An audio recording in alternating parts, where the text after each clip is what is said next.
করি সব ভালো আছো। মুনিয়ার হেসেলে সবাইকে স্বাগত। আজ আমার চ্যানেলে যারা নতুন আসে তাদের সবাইকে স্বাগত। ভালো লাগলে অবশ্যই সাবস্ক্রাইব করে দিও। আমার সমস্ত নতুন বন্ধুদের অনেক অনেক শুভেচ্ছা। আজ মুনিয়ার হেসেলে আছে কড়াইশুঁটির ধোকা, কড়াইশুঁটির ধোকা এবং কড়াইশুঁটির কাটলেট। একটা শিখলেই দুটো রান্না শিখে যাবে। চলো ঝটপট শিখিয়ে দিই কিভাবে বানাবে কড়াইশুঁটির ধোকা সঙ্গে কড়াইশুঁটির কাটলেট। আমি 750 গ্রাম কড়াইশুঁটি বেছে ধুয়ে নিয়েছি, আর নিয়েছি দুটো কাঁচা লঙ্কা আর 2 ইঞ্চ মতন আদা। এইগুলো সব একসঙ্গে মিক্সিতে এবার বেটে নেব। খুব বেশি জল জল করে বাটবো না, বাটবো আর এরকম একটা ছোট বাটিতে মেপে নেব। আমার এই বাটির 10 বাটি বাটা হয়েছে। এর মধ্যে নিয়ে নিলাম পরিমাণ মতো নুন, 1 টেবিল স্পুন হলুদ, 1 টেবিল স্পুন কাশ্মীরি লাল। এটা সেই স্পেশাল মশলাটা শুকনো লঙ্কা, তেজপাতা, জিরে, ধনে এবং মৌরি একসঙ্গে রোস্ট করে বেটে নিয়েছি। এটা মশলাটাও দিয়ে দেব 1 চামচ।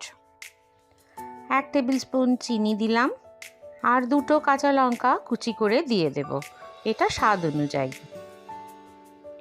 আমার যেহেতু 10 বাটি বাটা হয়েছিল কড়াইশুঁটি, আমি এর মধ্যে 2 বাটি আটা দেব।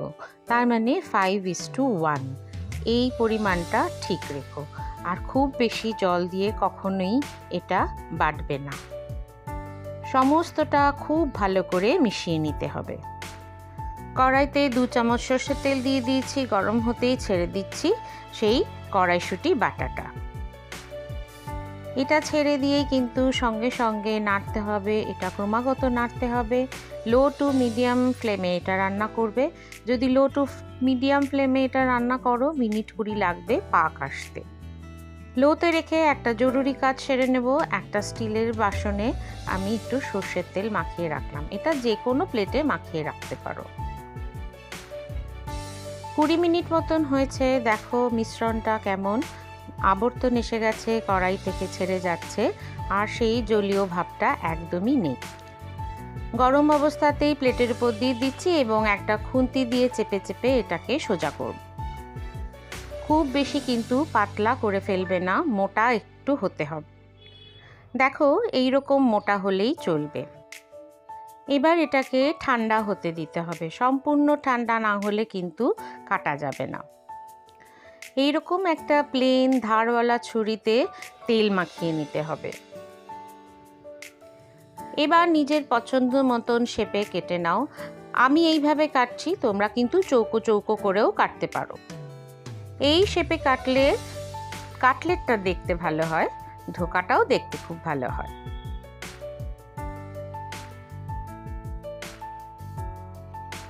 এবার ছুরিটা দিয়ে আলতো করে চাপ দিলেই বেরিয়ে আসবে ধোকাগুলো বা তোমার কাটলেটগুলো। দেখো কতটা থিকনেস হয়েছে। এইরকম হলেই সবচেয়ে ভালো হয়। এগুলো 1/2 ইঞ্চের থেকেও বেশি মোটা। একটা বাটিতে নিয়েছি 1 চামচ কর্নফ্লাওয়ার, 1 চামচ ময়দা আর খানিকটা জল। সব দিয়ে বানিয়ে ফেললাম একটা মিক্সচার। নিয়েছি 1 কাপ ব্রেড ক্রাম্ব। সব কটা ধোকাকে এইভাবে মিশ্রণে মিশিয়ে নিয়ে তারপরে ব্রেড ক্রাম্পে দিয়ে ভালো করে মাখিয়ে, চারপাশ মাখিয়ে এইভাবে তৈরি করে নেব।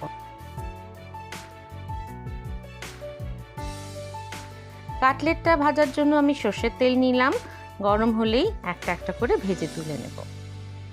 সমস্ত ধোকাগুলো এইভাবে ভেজে নেব, 2 পিঠ নাড়াচাড়া করে। এরকম কালার হলেই তুলে নেব। ব্যাস এইভাবেই ভেজে নিলে তৈরি হয়ে যাচ্ছে কড়াইশুঁটির কাটলেট। গরম গরম পরিবেশন করো। এবার শিখিয়ে দিই ধোকা।